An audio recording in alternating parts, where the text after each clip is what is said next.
I think for anyone paying any attention to the startup and the technology world, Sam Altman and the organization he leads, Y Combinator, really needs no introduction. Y Combinator has really redefined what it means to be an accelerator. And many companies that are very successful, such as Airbnb, Dropbox, and Stripe, have now come out of it with many more in the wings. With that, Paul Graham, the founder of Y Combinator, has passed the baton over to Sam. And he's done quite a number of things now ever since he began, starting the How to Startup class at Stanford, bringing startup school around the US and the world. And I'm sure you'll have a lot of exciting things to say. So with that, I'd like to welcome Sam Altman.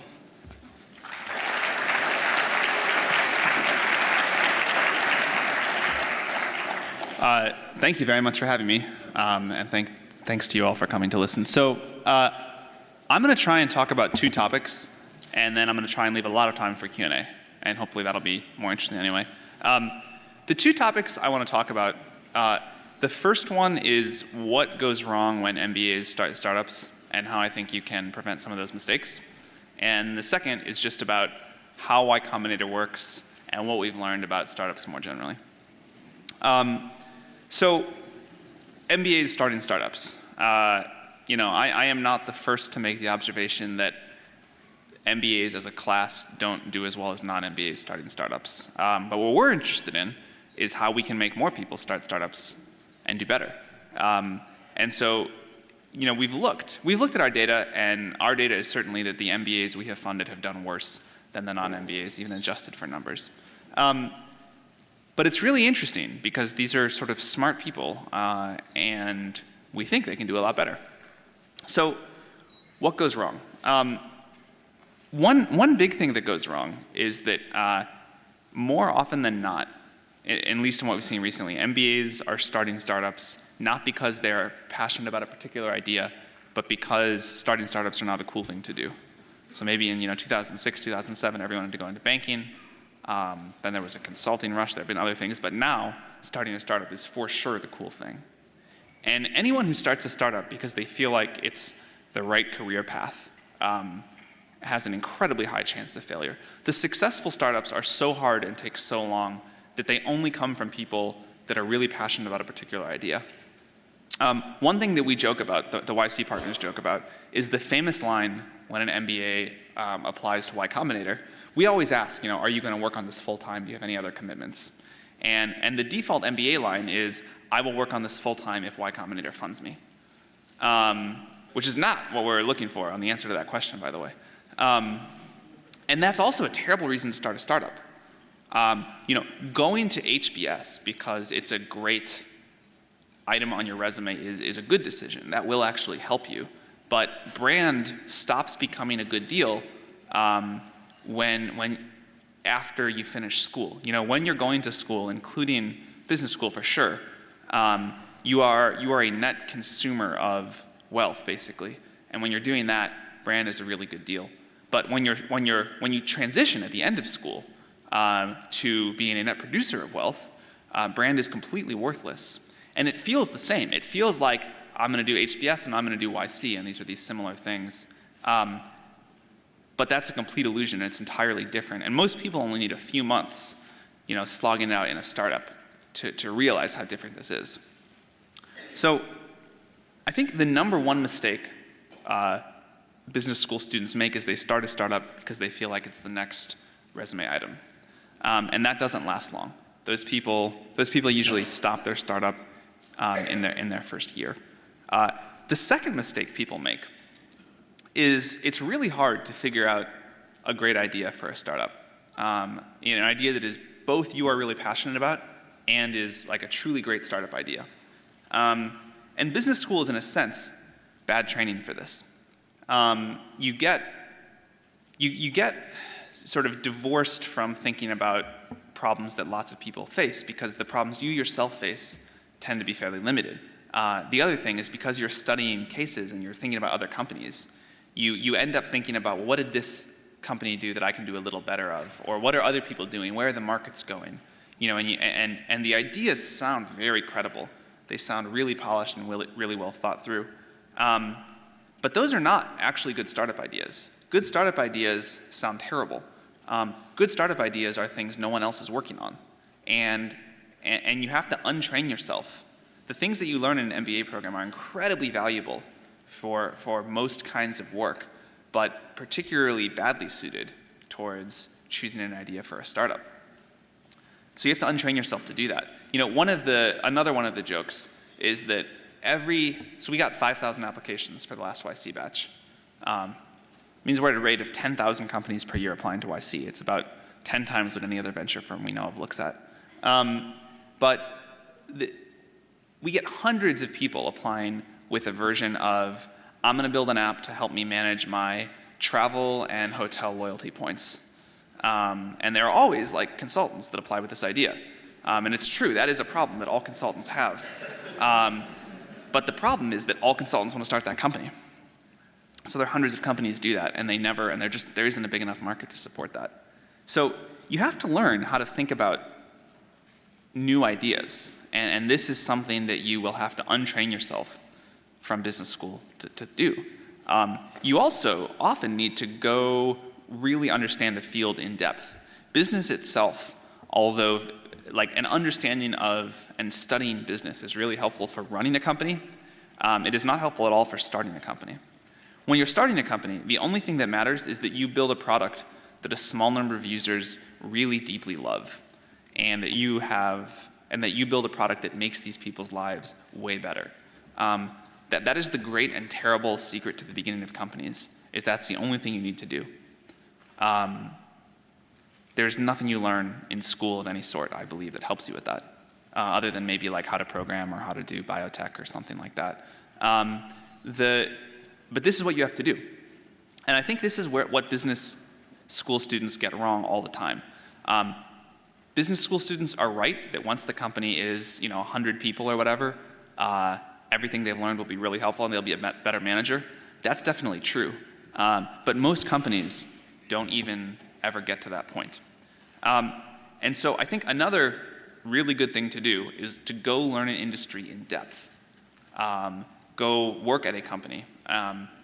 Get really good at understanding a specific problem before you start a company. And another observation that we've had, and there are some exceptions to this, but the MBAs that we have funded that have been the most successful at starting a startup either dropped out of business school because they had an idea they were so passionate about they wanted to do it right then, or they went to go work for a few years at some other company. They learned an industry in depth, they figured out this problem, and then they started a company. So the successes we've had have mostly fit into one of those two categories. And I think that this idea of learning an industry and finding an area you're really passionate about before you start a company is really good. In fact, I think working at a fast-growing startup is probably the most valuable thing someone that wants to do a startup later can do. You meet great people, you see how a startup runs, you get exposure to a lot of ideas. I think that is really underweight and something I'd consider. Okay, now I want to talk a little bit about YC and how we work and what we've learned about startups. So YC has now funded 720 companies. My guess is that we'll cross $100 billion of total market cap in the next 2 years. And we're currently at a rate of funding between 40 and 50% of the $10+ billion companies in Silicon Valley. So we've learned a lot through this process. We've also had a huge number of failures. But what we have learned is that we can systematize more of this than we think. And so the way YC works is we give a lot of companies a small amount of money, and then we try and give them a lot of advice about what to do. The YC network at this point, I'm biased, but I would say it's probably the most powerful network in Silicon Valley.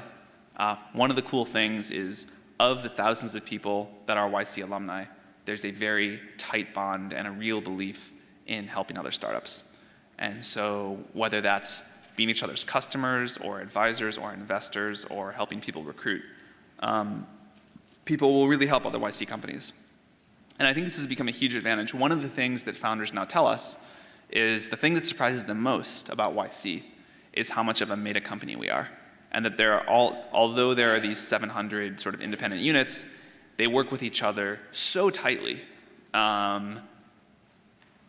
that it operates something between separate companies and the giant Google. I think this is a model that we're going to see a lot more of in the future. This sort of decentralized but deeply connected model is really, really great. One thing that's cool, I think, and sort of proof that this is somewhat working, if you start a company at random, you have somewhere between 1/10 of a basis point and 1 basis point chance of having $1 billion+ company. And the YC hit rate for $1 billion+ companies looks like it's going to be over 1%. So I do think we're able to help these startups, and the network of YC is able to help these significantly. The things that we try to help these companies do, as I said earlier on, the most important thing by far is building a product that a small number of users love, and then figuring out a way how to scale that. But you don't have to scale at the beginning. You just have to get users to love your product and have it grow from a small base. And so that's really what we try and help these companies do. And we've learned how to help companies think about that, no matter what industry they're in. So we have photo sharing apps, nuclear reactors, synthetic biology companies, enterprise software companies, and they all sit together with dinner. And they have different specific problems, but the general problems of how do I make this better? How do I make my cycle time faster? How do I do this for less money? How do I find customers? How do I grow? These are all the same. And so a huge amount of our advice is about product and growth. The idea is the one area where we can't help you with the core of the idea, but we can help you figure out how it gets more ambitious. And then building a team and raising money are things that we've gotten pretty good at helping with over time. We really believe that at this point, most innovation, from here on out, most innovation, I think, is going to come from startups. And so we're really trying to expand the kind of areas that we work in. I think even if you look at traditional hard science and basic research, which used to be done by governments, the funding is gone. I don't think it's coming back. I really do think startups are going to fill in for all these things. And that's cool because it's this humongous opportunity. And we're really excited about the level of innovation that's now possible with startups. The areas we look at for a new industry are cycle time coming down and cost coming down. And that's happening pretty much everywhere. And so I think there's going to be an explosion of startups in new areas, and we have to be part of a lot of those. I think I'll just jump into questions. That'll probably be more useful than me talking more about YC. You probably know at least somewhat about what we do. All right, a recent New Yorker, that was my topic. Recent New Yorker article said Silicon Valley is solving the problem that 20-somethings with money face. Examples of startups solving big problems successfully. First of all, it's very common for journalists that never build anything in their entire lives to sort of deride other people for working on stupid ideas. And the only thing worse than working on a stupid app is writing an article about stupid apps. But sometimes these things become really big. There were people that used to criticize Facebook for being something for rich college students with too much time on their hands. And same thing with Twitter. And I think online communities have become one of the most transformative powers the world has ever seen. I was talking with a friend at dinner last night. I don't think the world will ever see another dictator, ever. I think the ones we have left are the last of a dying breed. And I think the reason for that is you can't stop the internet. And we are this one big worldwide community. And these sort of terrible aberrations that happen can only happen in vacuums. And yes, I understand that North Korea is technically somewhat disconnected from the internet, but that's going to go away. And so these things become just transformative and huge. And it's really difficult to say this thing looks stupid. And you should never let someone tell you not to build something because it looks stupid, because emergent behaviors, exponential growth, all of these things are really, really difficult to predict. And I think it's a bad idea to try. However, I believe the next nuclear power plants will be built by startups, not big companies, and I think we funded some of them. I think Genentech was an example of a startup that people used to deride as completely impossible and has gone on to be really, really important. I think that the interesting work happening in AI has all come out of startups recently. Google, unfortunately, just bought one of the really good ones, but there are still others. Take your pick, though, of transformative innovation in any industry, and it started with a small company. Whether or not we call it a startup, that's like sometimes we misdefine that. But real innovation comes from very small companies throughout human history, almost all of the time. Bell Labs, big exception. Haven't been able to recreate that since Google X, maybe, although that's only a 15-year-old company, something like that. All right, where can MBAs add the most value to a startup, and what type of startups?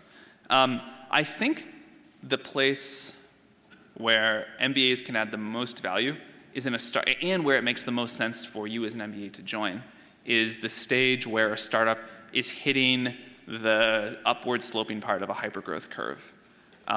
So when these companies really start working, after they have product market fit, after they have people that really, really love their product, these companies then start to scale. And most of them really struggle at it. And this is where we tell startups, hiring someone, ideally with some experience, but at least with basic understanding of different areas of business really helps. And so in practice, this tends to be startups between say 50 and 200 people that are on an obvious breakout trajectory. And I think in these startups, MBAs add a huge amount of value. Business development is a common area, anything in the finance function, often marketing, but a lot of different areas. But it's basically when a company needs to build out its organization and scale, which is not usually in the first year of a company. I think that's when it tends to work best on both sides.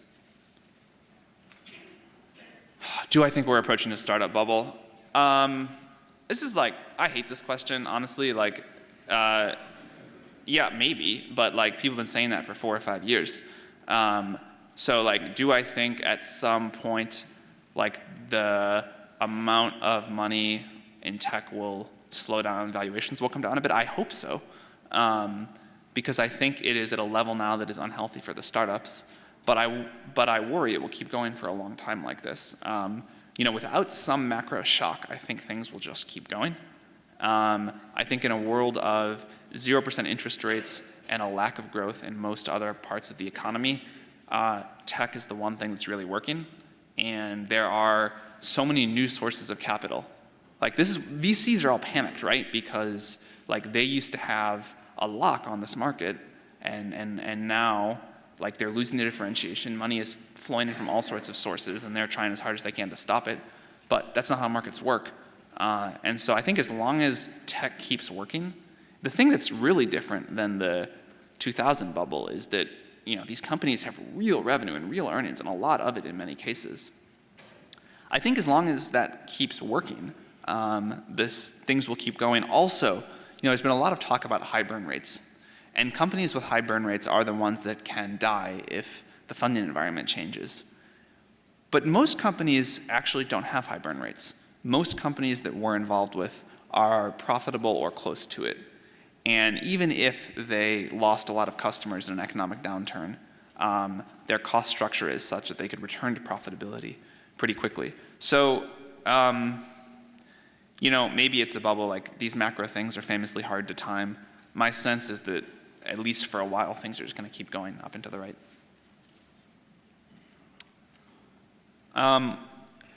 One thing that drives you crazy about YC applications. Applicants are really bad about describing A, what makes them or their idea extraordinary, and B, they are very unclear in trying to get their point across. So what we're really looking for to fund a company is what is special about this team and this idea. How is this going to be the next Airbnb or Stripe or whatever? And we have to work to figure that out a lot. And those should be the things that people really are showing off in the first few sentences of every answer. And this ties into the second thing that drives me crazy, is it gets the good stuff that people have to say gets really obscured by terrible writing and just a complete lack of clarity in answers. So we're looking for people that can communicate their ideas with a few really clear, easy to understand, impactful sentences. One of the things that we've learned is if people can't communicate their ideas clearly and concisely, it suggests that they're going to be bad at running a startup. And we're not entirely sure why that is, but the correlation, I mean, there's a lot of reasons we think, but the correlation is strong enough that, effectively we're willing not to fund someone if they can't clearly communicate. So, spending a little bit of time figuring out how to make your answers as short as possible and have as much data in them as possible is really important. I don't have an idea, but I'm passionate about starting a business. Do you have any advice? Don't start a business. You can't. You can be, but it won't work. It is true that someday the thing you have to be most passionate about is building a company, not a product. The really successful founders go through a transition where they go from being passionate about building a product to building a company, and that's what they really love. And it is, once you have these like multi-100, 1,000-person companies, the thing you really build is the company. But not in the early days. In the early days, it's all about passion for the particular idea. We tried an experiment briefly where we used to fund teams with no ideas. And, we probably funded 20 of them over a few years, and we had a 0% hit rate. And there are a few explanations for this. One is that founders that don't have any good ideas are not good founders, because part of the kind of people that make good founders are just constantly falling in love with ideas. And what we have to do with those people is actually get them to focus and not keep getting excited about new ideas. But the other one is startups are sort of designed to take one idea and get it out into the world. The whole ecosystem around that supports it. They are not good to sit there and think about ideas. It's really popular in Silicon Valley to pivot. Everyone's like, oh, I'm going to pivot. But most good startups don't start that way. Instagram is the one example I know of a company that went on to be super successful post-pivot. And in that case, that was what the founder wanted to build in the first place. But if you don't have a particular idea you're passionate about and you want to start a startup because it's cool and because it's high status, you will almost certainly fail. And so my advice would be wait, go do something else for a while, wait until you have an idea, go get ideas, go learn how to think about ideas, become an expert in an industry, and then start a startup. That works. I know it's not what anyone wants to hear because they want to start their startup right now. Everyone thinks about being on the front page of the Wall Street Journal, not the misery of being alone in an office when no one thinks you're cool anymore. So yeah, that's my advice. All right, what do I think of the 100% equity back guarantee at Techstars? Is this on the record? Are there journalists? No, I'll just say it anyway. I think it's what a company does when they're really struggling and things aren't working. I thought it was a very odd thing to read. We have had people before that didn't think YC worked for them, and we sort of, we rip up the paperwork, and they give us our money back, sometimes not even, and we don't take the equity. That's only happened once or twice. But the thing that we noticed, which was really weird, is founders in Silicon Valley that were thinking about Techstars that were now what's wrong? They came and asked us, what's wrong with Techstars now that they're doing this? So I think the spirit of it, which is we want to make sure you're getting value out of us, is great, and I admire that, and I think that's something that all investors want. But I think it was a weird thing to watch because it had the effect among founders that I thought highly of them saying what's wrong with Techstars that they feel the need to do this. And I'm not sure I understand. I mean, I think the theory was we're so confident in what we're offering that we're going to offer a money back guarantee. But I think it somehow had sort of the opposite than intended effect. Because in practice, I think people know that if you're if it's not working out, you can sort of walk away, and also that the most people that think about an accelerator program spend a lot of time talking to alumni, and they don't even they won't do it at all if they don't think if they're not really confident they're gonna get far more value than they give up. So I guess that's what I think about it. The most interesting and creative pitch that I have ever heard.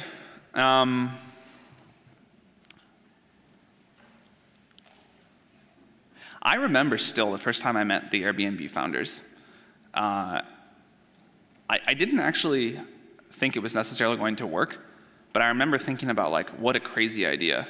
At that point, it was just like rent out space, but the founders correctly nailed it in that initial pitch. Was it like, this is the biggest untapped asset that most individuals have that they're not monetizing is their extra space. Think about how much that's worth.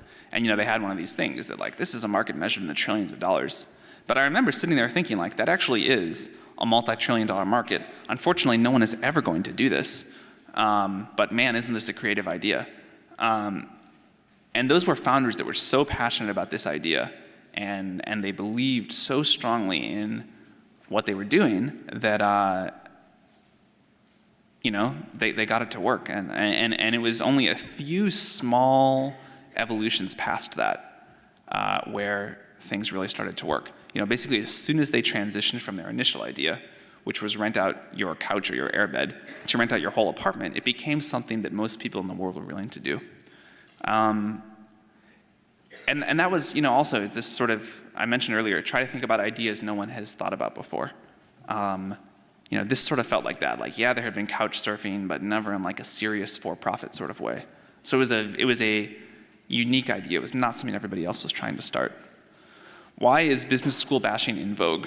I don't know if it is. I think it's in vogue particularly for startups. And that is because there has been a rush of business school students starting startups in the last 2 years that most people that I think are in the ecosystem feel like that's just because startups are the cool, high-status thing right now. And also, I think that there is a feeling that many business school startup students that start startups start them for the wrong reason. And I think bashing that specific thing is in vogue, but yeah, I guess a lot of my friends do think business school is really bad. I have no opinion on it. I honestly don't. I never went. Like a lot of stuff gets bashed. Like starting startups gets bashed. Silicon Valley gets bashed. I don't know why, but I wouldn't worry about it. I would just ignore it and try to go have a good impact on stuff. Which industry is ripe for innovation? So 3 industries, I think all of them is the short version. I think that this fundamental transformation that's been going on for the last 15 years, sort of post-internet, is going to keep going and is going to affect almost everything.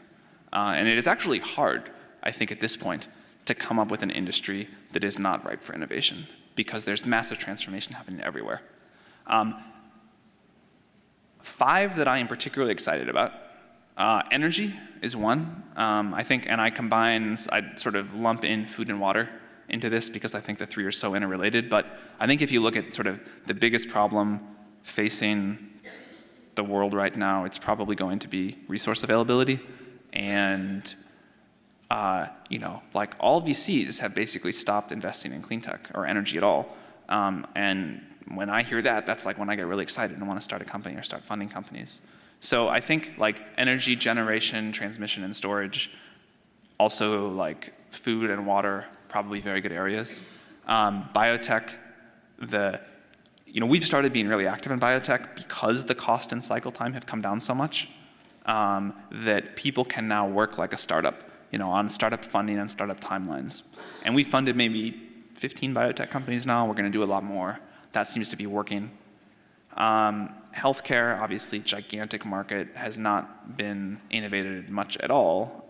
Systemic problems, I think, just beginning to see real changes, and some of the digital health startups that we work with just finally kind of beginning to hit their stride. AI, I think the machine learning companies, the sort of state of the art is now good enough that you can take relatively well understood algorithms, do some research, get something working that's really meaningful. No one talks about this because there's this weird thing we've all agreed that when AI starts to work, we stop calling it AI. So when a computer beat a human in chess for the first time, we just said chess is not that hard. When a computer beat a human in Jeopardy, we said Jeopardy is not that hard. And that's going to keep going until there are no hard problems left. But I think there's incredible work happening here. and it's certainly an area I'd focus on. I said I'd say 5, so I'll pick from my last one. I still think internet communities, they get ignored now. People assume that Facebook and Twitter and Reddit are the end. I don't think that's true. I think that this is one of these like fundamentally important changes in human society, and there's a lot more to come there. I don't think we're at the end of that game. Who are the successful founders that did both HBS and YC? There's one, Joris, who started Rescale. Broderick, who started LocalLift. The Muse, yes. I think there's like a handful. We have not, I think we may have already funded the business school founder that's going to go on to have a multi-billion-dollar company. I think we have a few candidates for that. But we don't have any business school founder running, say, like a business school founder running, say, like a $500 million plus company yet. Although I think, again, they may already be running their company. They just need more time. But yeah, those are the ones. Yours, is there anybody else? What? Oh yeah, Alim Mawani and Streak. There you go. Do I think other geographies outside of the Valley, Boston, New York, Tel Aviv are going to continue to grow their startup ecosystems? If so, how can they accelerate this? Yes, I do. I think that the Valley will continue to dominate. Although, like, interestingly, on that list, I don't think you have even the numbers 2 and 3. I think Seattle and New York are numbers 2 and 3 after Silicon Valley, if you just look at total market cap of companies in the last 5 or 10 years. And I think maybe China is going to blow by all of us. Maybe India is going to blow by all of us. We're spending a lot more time now traveling outside the US, and the stuff that's going on is just amazing. So I think yes, I think other geographies are going to continue to grow their startup ecosystems. I think it is possible that the ones that have the biggest startup ecosystem in 10 or 20 years are not even on that list. But if the trend of the world, which I believe is going to be more, and there's like a whole bunch of reasons about why I think startups are now the way things get done and not academia or Bell Labs anymore, or big companies. But if that trend is going to continue, I think anywhere in the world that wants to remain relevant will try to have a better startup ecosystem. I do think these things are pretty network affected, and so I think the Valley will continue to be very, very powerful for a long time.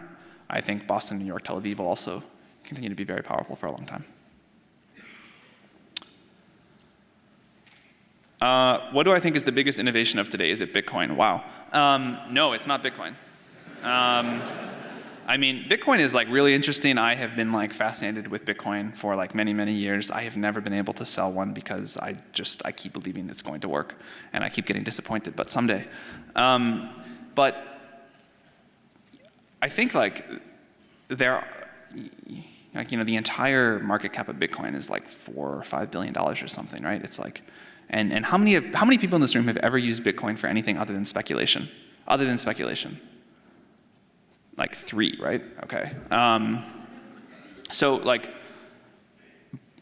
how many people rely on their smartphone for their entire lives every day? All of you. So I think it would be clear. One thing, do I think the iPhone or Bitcoin is the biggest innovation of today? I still think it's the iPhone.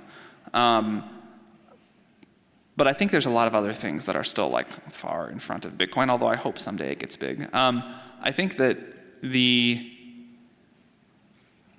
my basic cut on this is that the internet is going to be one of the big dividing lines in human history on the scale of the Industrial Revolution.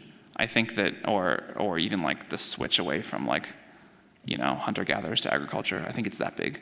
I think that AI and machine learning is going to be that big as well, but I don't think it's Bitcoin.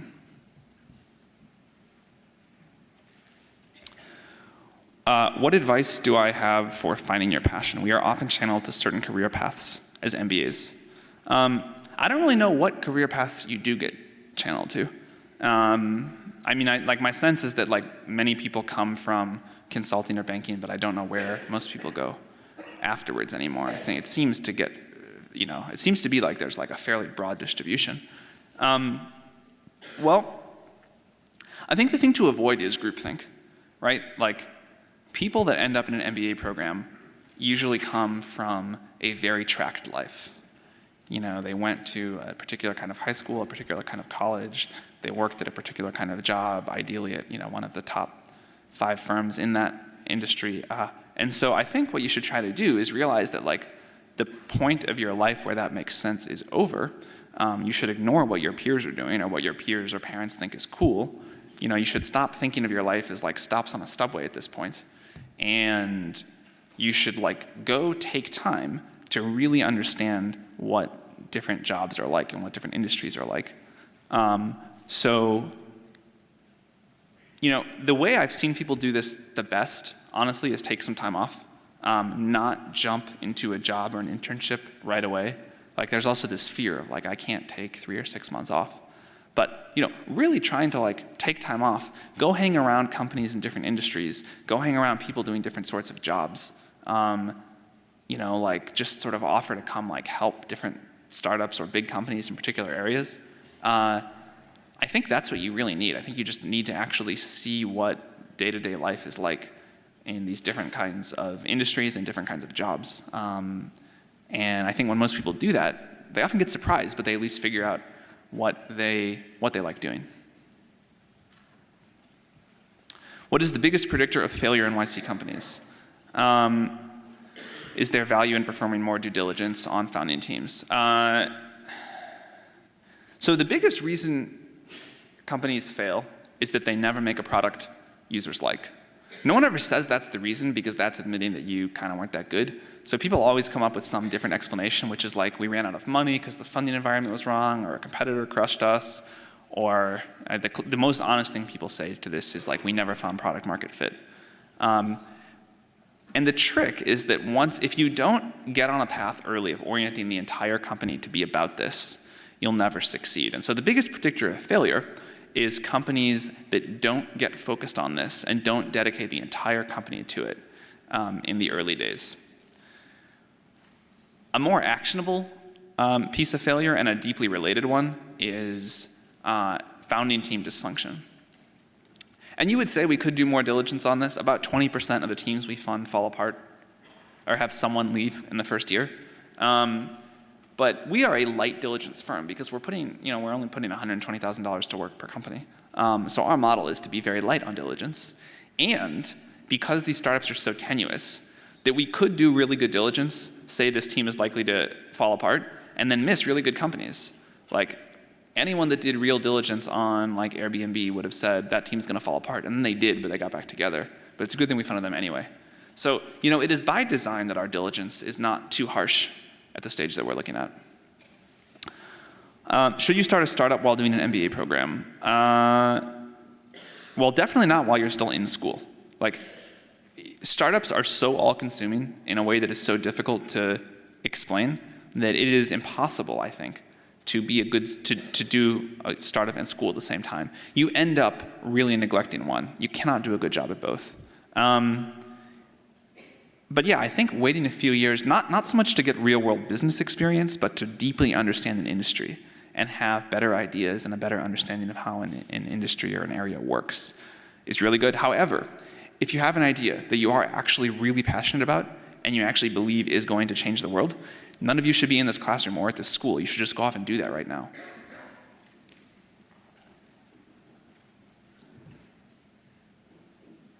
Can you switch back to the questions?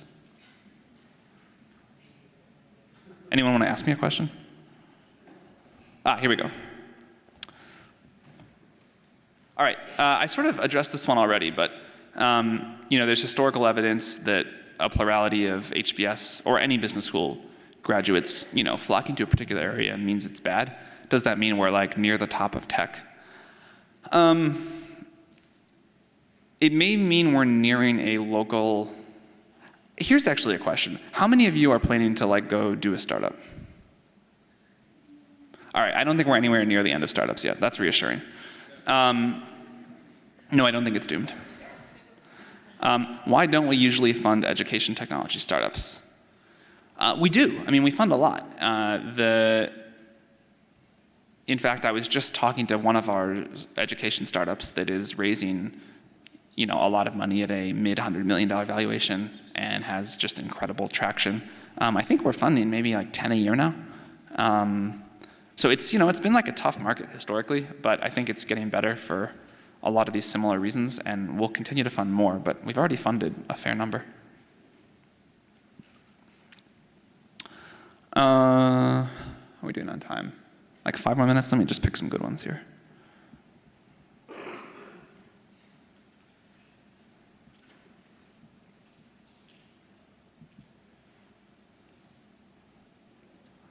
All right. I'm going to combine the lectures at Stanford and international founders. So, the idea with the lectures is that we can't teach everything because probably 70% of what we do at YC is incredibly custom for every company. But there is this 30% that we think we can reach the world with, and getting this 30% right still goes a very, very long way. And so our hope is that we can reach, millions of people, and we have around the world, and convince them that, like, if they have an idea they're really passionate about, maybe YC is the right thing for them, and maybe a startup is the right thing for them. International founders get accepted to YC all the time. More than 40% of our last batch founders were born outside the US. And we're continuing to try to reach people around the world. We did startup school in Europe. We're going to do it in Asia next year. But if you believe that intelligence is sort of roughly evenly distributed, which we do, if we limit ourselves to the US, we're missing like 95% of the best founders. We really want to cast our net around the entire world. Interview with YC, what's your best advice? Clear and concise, I already mentioned. Demonstrate to us that you actually care about this idea, and that should mean you have like unique insights. It's a problem that you're deeply familiar with. You understand it well. You have a plan to solve it. That's probably the most important thing. We have heard almost every idea before, and so if we have heard it before, we expect to learn something in the interview. We expect you to have insights we have not yet heard. Which YC company I think was the largest failure? The problem is none of these are companies you've ever heard of. These are companies that died a death 2 months into the life of their company. They were companies that I think had incredible promise. They had a product that people really liked, and they killed themselves. Startups commit suicide far more often than they get killed by an outsider. But the team fell apart, or someone decided they weren't that passionate about it, or the founders decided to get distracted by the trappings of running a company instead of continuing to work and took their eye off the ball. The largest failures are not the companies that go on to be worth $1 billion and then go to zero. The largest failures are the companies that could have been the next Google, the next Facebook, and self-imploded 6 weeks in, or whatever. What should non-technical founders learn in order to make a successful startup? Well, the obvious answer here is technology. I don't think you need to become a world expert in coding, but the stereotype of the MBA that wants to sort of sit around and order run engineers, but isn't willing to spend a few months like learning the basics of coding and technology is sadly, a fairly common archetype. And I think that people that run technology companies should have a basic understanding of technology. And again, you don't ever have to be the CTO, but if you're not willing to put in the time to get competent, I think the best engineers in the world aren't going to choose to come work for your company, or at least it'll be an issue. So, the companies that it's very common for us to fund a company of like one technical founder and one business founder. But in the cases we've had the most success with that particular model, the business founder learns at least basic technology. And many of our most successful companies are like that. Many are 2 technical founders, but almost none, actually I think none of our sort of 20 most valuable companies have no technical talent on the founding team.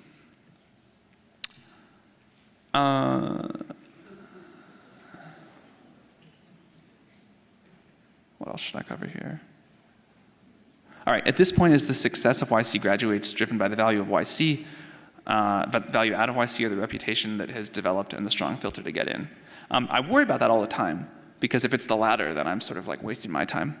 But I really do think we are able to really help these companies. The value of the YC network comes in the out years.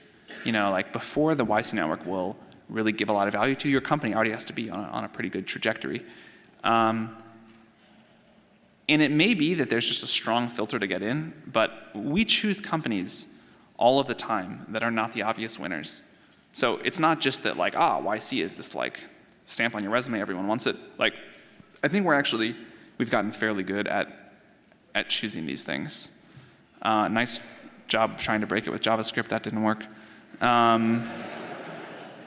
What do we weigh more, the idea or the founder and team? Everyone's like, well, if you only had to pick one, and the problem is you don't have to pick one, and I won't pick one.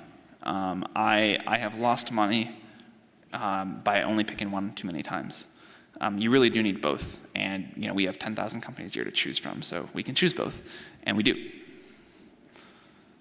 How am I doing on time? Oh, I think I'm out. All right, thank you very much. I enjoyed talking.